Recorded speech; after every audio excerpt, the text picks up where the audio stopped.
everybody, welcome to Strumming with Christopher. I'm Christopher Gallegos, librarian with Monterey County Free Libraries, Gonzales Branch. So, today I want to get into bar chords, and I saved these for a while because they're difficult. They take strength. They actually take finger strength. So that's something that, you know, has probably come naturally if you're going through these lessons one by one. That's why I introduced power chords a few episodes ago. That way you could start building up that finger strength. But bar chords are a whole different animal. So I initially was going to try and cram major and minor bar chords into this video, but I'm going to split them up because they deserve a little bit of time. So we're going to start with the major chords, which I actually think are the harder ones. So next episode, if we talk about minor bar chords, won't be as hard maybe. So the reason this one might take a little bit more is that the two chord shapes that these major bar chords are based on, we have not learned yet. No matter. So a bar chord is essentially you're taking your index finger, like a bar, B-A-R, but in guitar world it's B-A-R-R-E for some reason, and you're essentially using your index finger as a way of shortening the guitar neck so that you can use these open chord shapes from up here and you can move those shapes all around the neck. So really you're just making a really simple chord shape. The main difference is you're using your last three fingers instead of your first three, like with a lot of these chords, and you're using your index finger. Your index finger is always going to be going to have to stay free so that you can do the bar, right? So it's a little bit harder because you need strength in your index finger, but you also make these chord shapes a little differently. So I'm going to introduce you to the two basic shapes we're going to learn today. And we haven't learned either of these chords, so it'll actually be two new open chords you'll learn. And then you'll have to deconstruct all over again to move them around. So first is an E major. Okay, so the basic shape looks like this. And that is, very, very quickly, we're already kind of used to this format, I hope.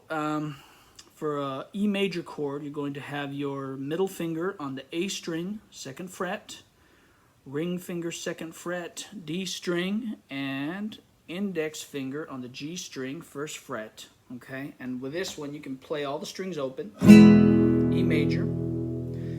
So that's a good chord shape in its own right, but we're using it in this case for bar chords. So what you're going to do is take that basic E major shape, and remember major chords are kind of happier sounding chords, minor are a little bit more sad, and you're going to take that shape, and we're going to do that shape with our last three fingers. And then we're going to be able to move it up and down the neck. So check this out. So I have the open E major, add my index finger, and it goes to an F, an F sharp, G, G sharp, A sharp, E flat.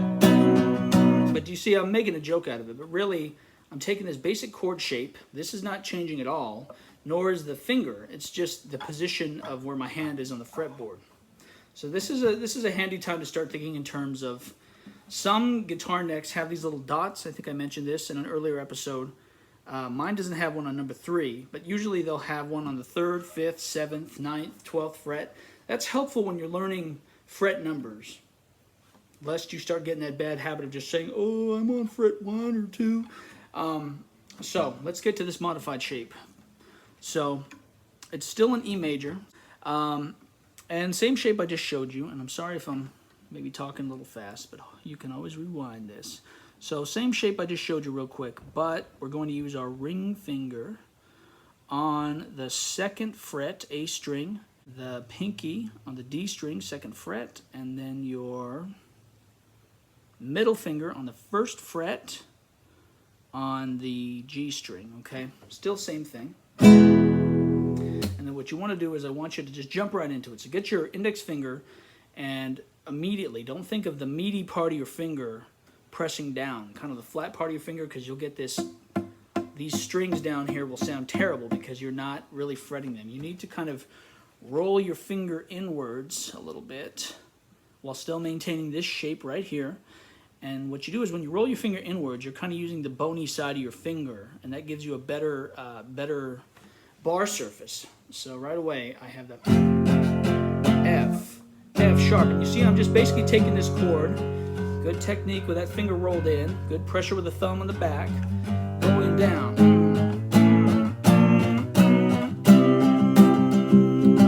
And you can experiment, but you're going to start to find if you just move from fret to fret, doesn't always sound good, but usually jumps of 2 frets sound good, like a G to an A. 3rd fret, 5th fret, 3rd fret, and 5. And so we never learned an A major shape, so that's the other bar chord, major bar chord shape. So an A, very quickly, all on the 2nd fret, our basic shape, and a lot of people would do it like this. So your pinky, ring finger, and middle finger are all on the 2nd fret on the B string, G string, and D string. Okay, and you don't play the high E when you're playing it open. You just play from the 5th string down, because this is the A string. It's an A major chord. So we have that A, right?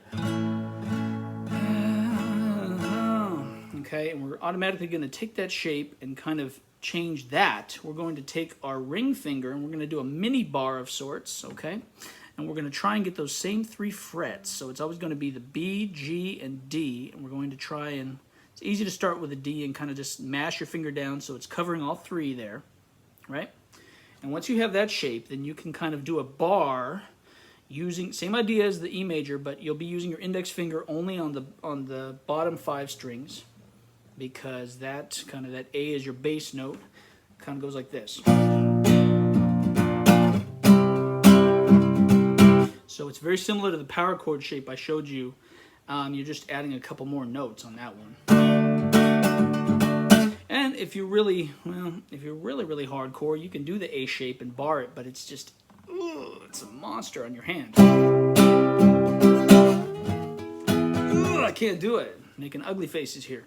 So generally, those are the 2 major bar chord shapes. So this is not going to be a comprehensive thing. It's just an intro. And we can always come back to them. Some people find they never need bar chords. But they're a really nice option to help you move around the neck. So quick review, because I feel like, you know, to fit this in a short episode takes a little finesse. So remember, your basic shape, and you can start anywhere you want. I'm just starting at the E because that's the actual open chord shape, but just think of that arrangement. Okay, now we're starting to think in terms of individual frets. You can do the pattern, so anywhere you would want. You just remember you're on the D string, your pinky will always be first. Oh, I'm going a little too high, I'm sorry. Your ring finger, your middle finger would always be first.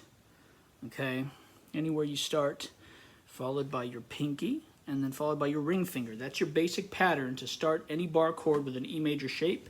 And then just remember, always have your index finger there, kind of rolled to the side, so the bony part of your finger's on there. Oh, I don't like starting there. Well, I can just go down here, same pattern.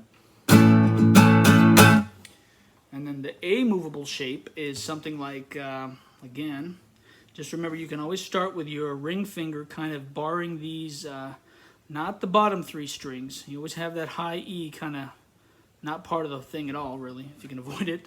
And then you have your bar, skip 1 fret there, and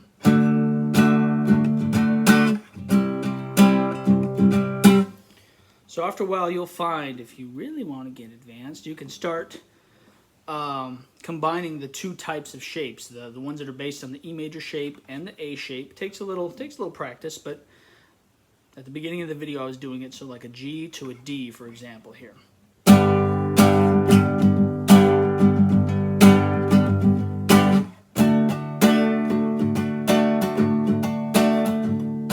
To an A. Okay, so that's just a quick overview of the 2 major bar chord shapes, and this is something that I may have to elaborate on over a few episodes. Next time I'd like to talk to you about minor bar chords, and those are a little bit easier, I think, but maybe that's just me. So just think of it like this. You're taking open chord shapes, in this case an E major and an A major, which are shapes that themselves are pretty easy, and you're using your index finger as a way to move these shapes up and down and create different chords. Now, I still don't want you to get hung up on what's a C chord, what's a D chord.